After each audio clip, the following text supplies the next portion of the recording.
What's going on, YouTube? This your boy Sterling. Let me cut this off real quick. Okay, listen. So I seen the recent interview with, I think her name Jaguar Wright. I don't know her. I don't know why I don't know how to say it.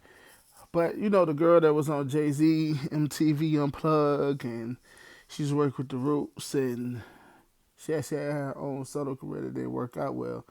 Well, she went on this stunt where exposing the industry, right? But what she ended up doing, she exposed a lot of. She tried to expose. She said a lot of things that doesn't make sense. So let's go back. So we're particular in the Jay Z and Beyonce range. You know what I'm saying? Yes, I am fans of them, but not to the point that I'm blinded by certain situations. If I get accused this man of killing Biggie, which Jay had just came out reasonable doubt maybe 6 months before Biggie was killed. As a matter of fact, if I'm not mistaken, reasonable doubt came out September the 23rd of 1996. It's literally 10 days after Tupac got killed. And at the time, that album didn't do well. The album gradually picked up and eventually went platinum. That's one. Jay-Z wasn't as big as he is now. Of course not. He was just coming out. When people talk about Jay-Z, a lot of them talk about Jay-Z in the sense that he didn't get as big or get as famous as he is before until he got with Beyonce. You know what I mean? People are forgetting that Reasonable Doubt went platinum. Value One went platinum. This is 96, 97, 98, 99, 2000, 2001, 2. And so on. So, in my lifetime, Value One sold 1,000,000 copies during his press time. Value 2, which is his biggest album to date, sold 5 million during his press time. In the US, it was number 1 on the charts in 1998. We forgetting that. Lauryn Hill dropped that year, had an amazing album. DMX dropped 2 times that year. With It's Dark and Hell is Hot and Flesh of My Flesh, Blood of My Blood. Both number 1 albums. Both big first weeks. Jay was number 1 for 5 weeks straight. With Value 2. Hard Not Life. This is all before, I think before Beyonce even came out. She's with Destiny Child at the time. Then she made a comment about him knocking out the competition. We forget that Nas had Illmatic, which was what, 94, 95. It was written was released what, 96, which is Nas' best album to date. Nas released Nas I Am and Nas Diamond in the same year. Both respectively went platinum, but wasn't considered a big album to the masses.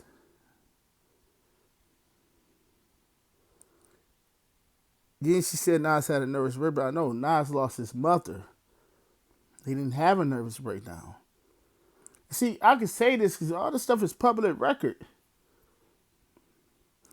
If you're going to sit there and say something, be truthful and don't make up a bunch of shit. Doesn't make sense. So before Jay-Z had sold 10 million records, by the time 2000 came around,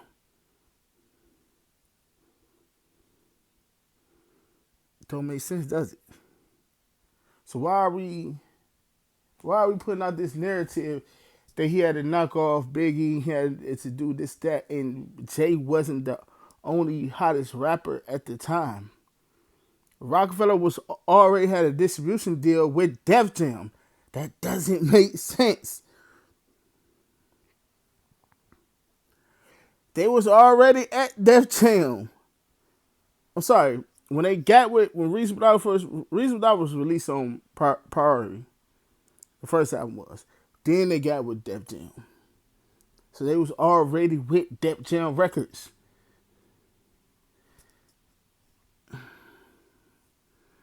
So Jay was already Jay. As a matter of fact, it was like 3 other rappers hotter than him. Jay was just more consistent than everybody.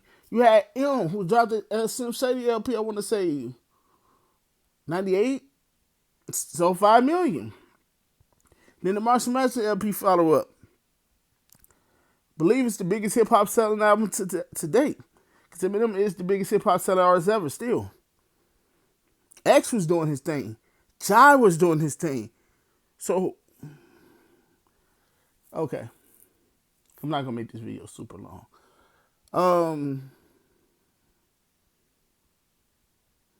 So, then this narrative of Aaliyah. Let's get to this Aaliyah and this Aaliyah versus Beyonce. Respect to Aaliyah. Aaliyah made some pretty good music, whatever, but Aaliyah was not nearly as talented as Beyonce is. That's just my opinion. So I'm not gonna, force that on nobody else. But Aaliyah wasn't as talented as Beyonce. Beyonce has Destiny Child already. She already sold millions of records with Destiny Child. In fact, she came out and said that Beyonce's solo career was struggling when she came out the gate. Are we forgetting that Dangerously in Love was Beyonce's first album? Sold 317,000 first week and to go on to sell 11 million records worldwide. She already had topped Aaliyah in sales. Aaliyah wasn't stopping nobody from getting no money. She didn't stop nobody else. If we gonna do that, we might as well say Mariah Carey or Mary J. Blige was gonna be in front of that. No, Aaliyah wasn't stopping nobody because Beyonce was gonna be Beyonce even if Aaliyah was still alive. Please understand that. So this narrative of Beyonce wouldn't be Beyonce if Aaliyah was here is retarded. Because even Ashanti was eating. Are we forgetting that she released Foolish? Was that the self-titled album? What's called it sold 560,000 in the first week. That's the same year. I think that was the same year. Ashanti came out earlier that year. Aaliyah died in August of 2001. Ashanti already had sold over 500,000 records in her first week while Aaliyah was here. So who Aaliyah was stopping? Nobody. Beyonce's career was already taking off. She had Destiny Child. She was coming up the hotness of I'm a Survivor.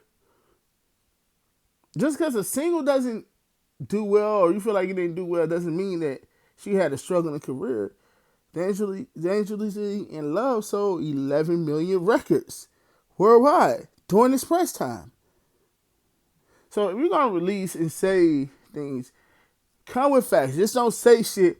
Then my thing about with people and people in the comment section, as I'm reading these people in the comment section, they don't have a sense to go research to get their own information. They just want to agree with shit that sounds good. And that's what it was with them. So, all right, man, that's the end of my video, man. These are facts. Oh, this is public record. You can go look it up yourself. This is facts. Jay-Z was Jay-Z before any of that. Nas was out. Nas' mother died. He didn't have a breakdown. Nas was still doing his thing.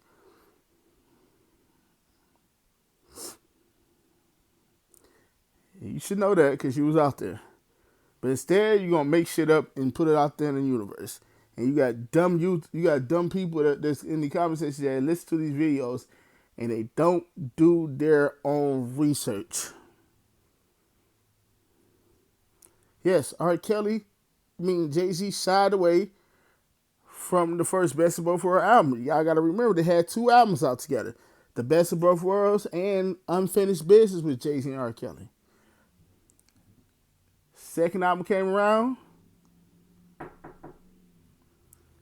They was on tour. Here I come. I'm out.